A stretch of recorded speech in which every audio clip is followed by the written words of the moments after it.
Poulet au vinaigre, or chicken in vinegar, is a classic example of simple French cooking. It's from the city of Lyon and often served in bouchons, which are casual restaurants that highlight traditional food. And today, Erin's going to show us how to make it. I am Julia. This is a fabulous rustic French dish, and it consists of chicken, white wine, red wine vinegar, and is finished with a touch of cream, and it's a snap to make. Okay, so we're gonna start with chicken thighs, because we love how it braises. And we're starting with 8 chicken thighs, and each one is about 5 to 7 ounces each, and they're bone in and skin on. And I have 1 more chicken thigh to trim, so really wanna make sure that you leave enough skin to cover the meat. And that's gonna protect the meat as it cooks, and it's gonna baste as the fat renders out of the skin. But we're gonna sear these, and moisture is not good when you're searing something, so no matter what you're cooking, you always want it to be as dry as possible. So now we're gonna season the chicken with salt and pepper. So I have 1/4 teaspoons of salt, 3/4 teaspoon of pepper. I'm just gonna season both sides. Okay, so the chicken's ready to go. I'm just gonna go wash my hands before we go on to the next step. All right. Okay, so Julia, I have 1 tablespoon of vegetable oil heating up in a traditional 12-inch skillet over medium heat. She's smoking. So we're ready to start cooking our chicken. When you use a traditional skillet, you get more fond, and we want that fond. Fond is like the key here. It's really gonna add a lot of flavor to our sauce. And if you use a non-stick skillet, it doesn't have as much fond. That's right, because the browning sticks to the food, not the pan. Okay, Julia, so while this is cooking, I'm gonna come over here and prep shallot and garlic. Okay. This is a shallot. Lop off the ends. Cut it in half. There's a little skin left on there. You want to remove that. Put your fingers on top, and then you just slowly run your knife through it in many horizontal cuts. And then I'm going to turn it, and I'm going to do perpendicular cuts. And then you basically just run your knife through it. The most important thing here is that the shallot is stable, and so I'm holding that with a claw. I'm kind of guiding my knife with my middle knuckle. And there we go, a fine mince. Nicely done. Now I'm gonna move on to my garlic. So 2 peeled garlic cloves, and I'm just gonna lop off the ends. And now I'm just gonna slice this very thinly. Again, I'm using the claw. I'm gripping the garlic so it's not sliding. I'm guiding the knife with my knuckle, and I just run right through it. All right, so it's been about 8 minutes, and as you can see, the chicken thighs are shrinking. Now we're just gonna flip these over. So now we're gonna let these cook for another 3 minutes, and we're gonna get the other side nice and brown. Okay, so these have been cooking for about 3 minutes, and we're browning the second side, and we're just lightly browning it. Beautiful. And okay, now we're gonna transfer these to a plate. They're not cooked yet, clearly. Look at that fond in the bottom of the pan. It is beautiful, isn't it? Yeah. It is. And that's gonna add serious flavor to any sauce. Okay, so now I'm gonna pour off all but 2 tablespoons of chicken fat. Now we're building our braised base. Okay, so I'm gonna add our shallots and our sliced garlic.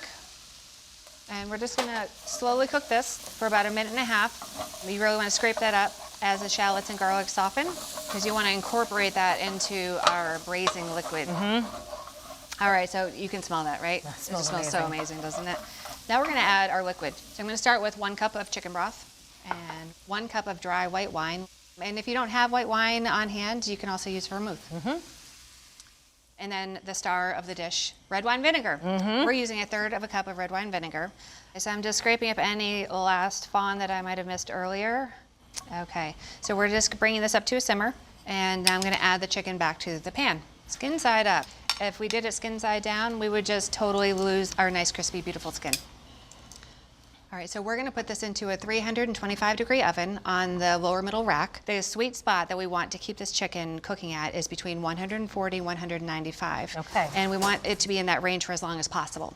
So that's why we're putting it into a fairly low oven for about 35 to 40 minutes until the chicken comes out at 195.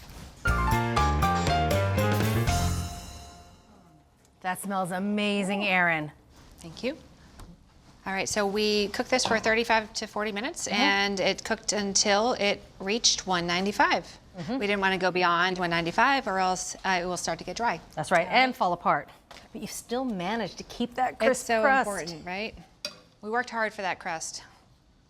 Okay, so now I'm taking the chicken out so I can finish the sauce. tent that loosely just so it stays warm. So now to the sauce. So traditionally the recipe calls for fresh tomatoes, but we wanted to add tomato flavor, but from the pantry. Nice. So now I'm gonna add 1 tablespoon of tomato paste, like a sweet tart flavor and also like a blast of umami. Yeah. Also helps to thicken up the sauce ever so slightly. Yeah, it does, absolutely.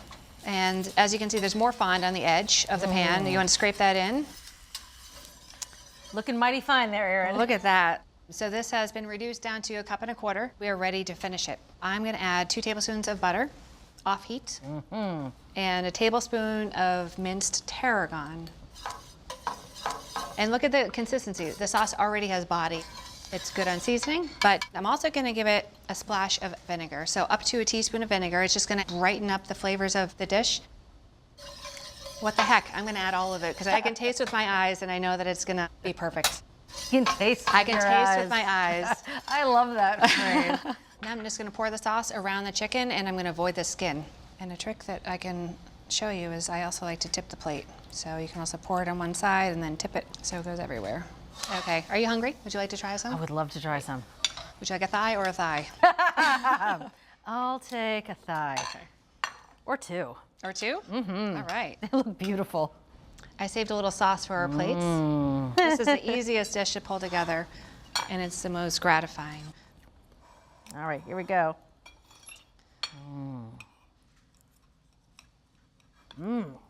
That sauce has so much flavor.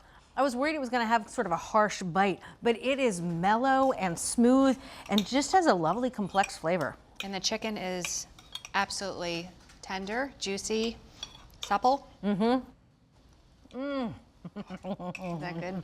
That's really good. I mean, this sauce tastes like we literally made like a chicken stock and we reduced it twice. And Yes. I mean, it's so rich in flavor. Oh, and that little hit of vinegar and tarragon at the end. This, Erin, is lovely. Thank you. Absolutely, thank you. So if you want to make this simple but flavorful chicken, brown chicken thighs thoroughly in a 12-inch skillet. Use a combination of broth, white wine, and red wine vinegar for the braising liquid, and let the chicken finish cooking in a moderate oven.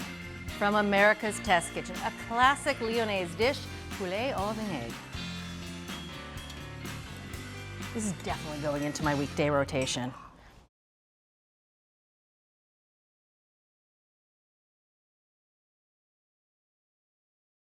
Thanks for watching America's Test Kitchen. What'd you think?